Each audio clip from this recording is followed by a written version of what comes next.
듣다 보면 어느새 성경 일독 지금 시작합니다. 마가복음 15장.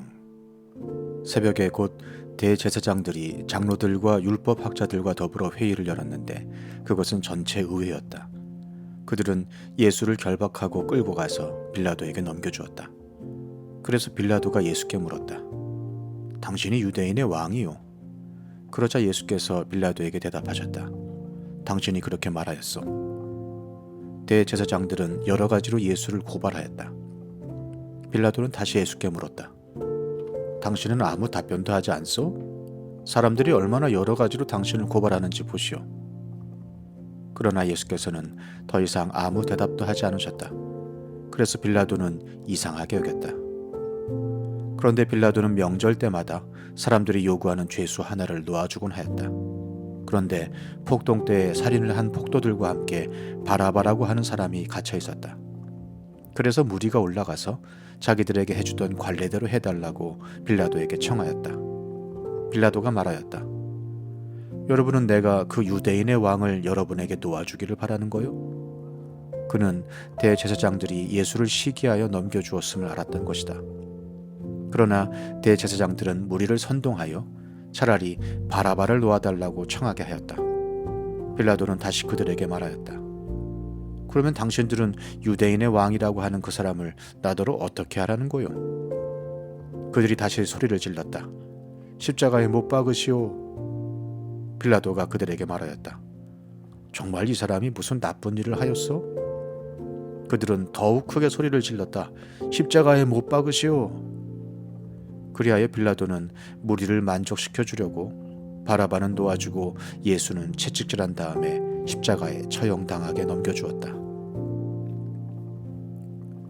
병사들이 예수를 뜰 안으로 끌고 갔다.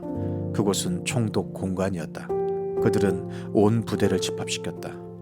그런 다음에 그들은 예수께 자색 옷을 입히고 가시관을 엮어서 머리에 씌운 뒤에 유대인의 왕 만세 하면서 저마다 인사하였다. 또 갈대로 예수의 머리를 치고 침을 뱉고 무릎을 꿇어서 그에게 경배하였다. 이렇게 예수를 희롱한 다음에 그들은 자색 옷을 벗기고 그의 옷을 도로 입혔다. 그런 다음에 그들은 예수를 십자가에 못 박으려고 끌고 나갔다. 그런데 어떤 사람이 시골에서 오는 길에 그곳을 지나가고 있었다. 그는 알렉산더와 루포의 아버지로서 고레네 사람 시몬이었다. 그들은 그에게 강제로 예수의 십자가를 지고 가게 하였다. 그들은 예수를 골고다라는 곳으로 데리고 갔다. 골고다는 번역하면 해골곳이다. 그들은 모략을 탄 포도주를 예수께 드렸다. 그러나 예수께서는 받지 않으셨다. 그들은 예수를 십자가에 못 박고 예수의 옷을 나누어 가졌는데 제비를 뽑아서 누가 무엇을 차지할지를 결정하였다. 예수를 십자가에 못 박은 때는 아침 9시였다. 그의 죄패에는 유대인의 왕이라고 적혀 있었다. 그들은 예수와 함께 강도 두 사람을 십자가에 못 박았는데 하나는 그의 오른쪽에 하나는 그의 왼쪽에 달았다. 지나가는 사람들이 머리를 흔들면서 예수를 모욕하며 말하였다. 아하, 성전을 허물고 사흘 만에 짓겠다던 사람아, 자기나 구원하여 십자가에서 내려오려무나. 대제사장들도 율법학자들과 함께 그렇게 조롱하면서 말하였다. 그가 남은 구원하였으나 자기는 구원하지 못하는구나. 이스라엘의 왕 그리스도는 지금 십자가에서 내려와 봐라. 그래서 우리로 하여금 보고 믿게 하여라. 예수와 함께 십자가에 달린 두 사람도 그를 욕하였다. 낮 12시가 되었을 때에 어둠이 온 땅을 덮어서 오후 3시까지 계속되었다. 3시에 예수께서 큰 소리로 부르짖으셨다. 엘로이 엘로이 레마 사박다니. 그것은 번역하면 나의 하나님 어찌하여 나를 버리셨습니까? 하는 뜻이다. 거기에 서 있는 사람들 가운데서 몇이 이 말을 듣고서 말하였다. 보시오, 그가 엘리야를 부르고 있어. 어떤 사람이 달려가서 해면을 신 포도주에 푹 적셔서 갈대에 꿰어 그에게 마시게 하며 말하였다. 어디 엘리야가 와서 그를 내려주나 두고 봅시다. 예수께서는 큰 소리를 지르시고서 숨지셨다. 그때 성전 휘장이 위에서 아래까지 두 폭으로 찢어졌다. 예수를 마주보고 서 있는 백부장이 예수께서 이와 같이 숨을 거두시는 것을 보고서 말하였다. 참으로 이분은 하나님의 아들이셨다. 여자들도 멀찍이서 지켜보고 있었는데 그들 가운데는 막달라 출신 마리아도 있고 작은 야고보와 요새의 어머니 마리아도 있고 살로메도 있었다. 이들은 예수가 갈릴리에 계실 때에 예수를 따라다니며 섬기던 여자들이었다. 그 밖에도 예수와 함께 예루살렘에 올라온 여자들이 많이 있었다. 이미 날이 저물었는데 그날은 준비일 곧 안식일 전날이었다. 아리마대 사람인 요셉이 왔다. 그는 명망 있는 의회 의원이고 하나님의 나라를 기다리는 사람인데 이 사람이 대담하게 빌라도에게 가서 예수의 시신을 내어달라고 청하였다. 빌라도는 예수가 벌써 죽었을까 하고 의아하게 생각하여 백부장을 불러서 예수가 죽은 지 오래되었는지를 물어보았다. 빌라도는 백부장에게 알아보고 나서 시신을 요셉에게 내어주었다. 요셉은 삼배를 사가지고 와서 예수의 시신을 내려다가 그 삼배로 싸서 바위를 깎아서 만든 무덤에 그를 모시고 무덤 어귀에 돌을 굴려 막아놓았다. 막달라 마리아와 요새의 어머니 마리아는 어디에 예수의 시신이 안장되는지를 지켜보고 있었다.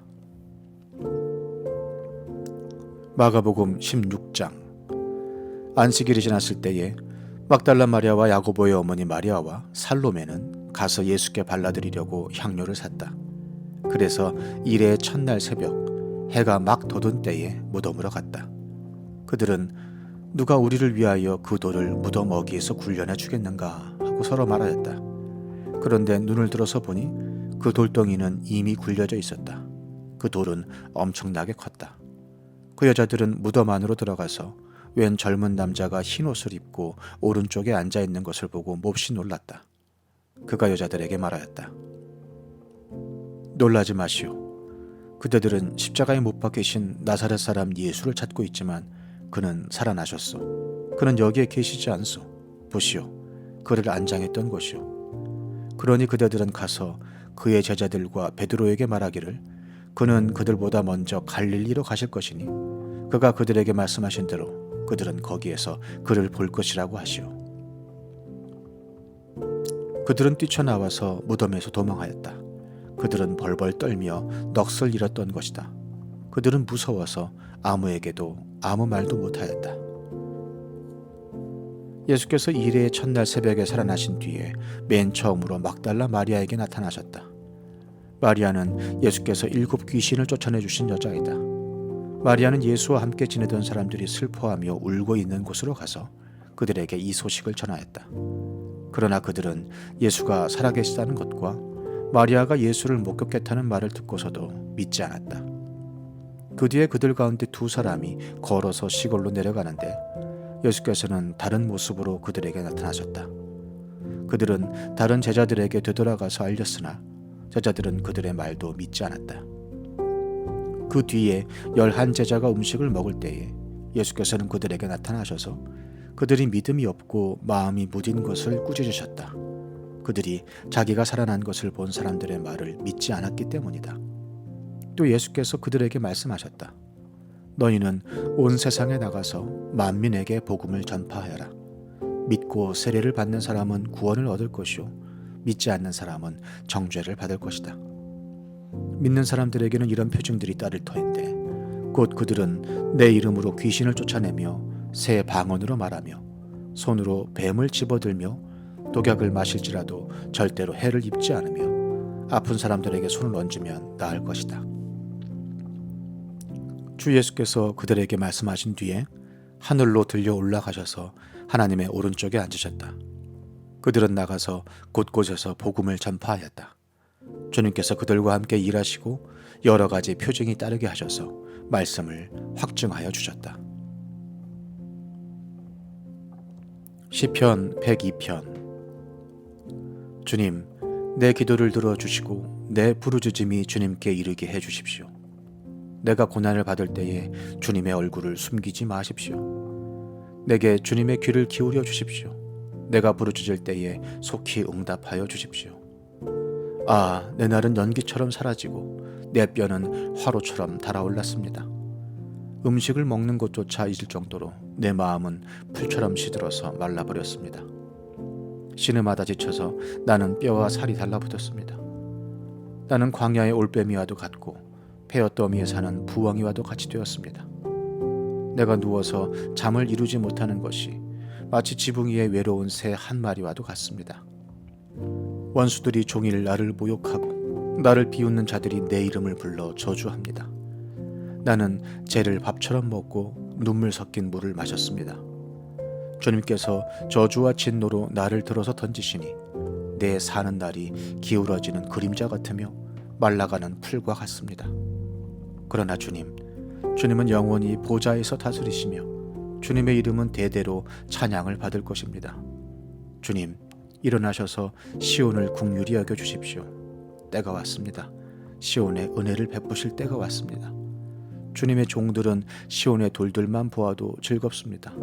그 티끌에도 정을 느낍니다.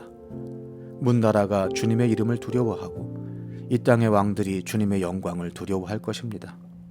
주님께서 시온을 다시 세우시고 그 영광 가운데 나타나실 것이기 때문입니다. 헐벗은 사람의 기도를 들으시며 그들의 기도를 업신여기지 않을 것입니다. 다음 세대가 읽도록 주님께서 하신 일을 기록하여라. 아직 창조되지 않은 백성이 그것을 읽고 주님을 찬양하도록 하여라.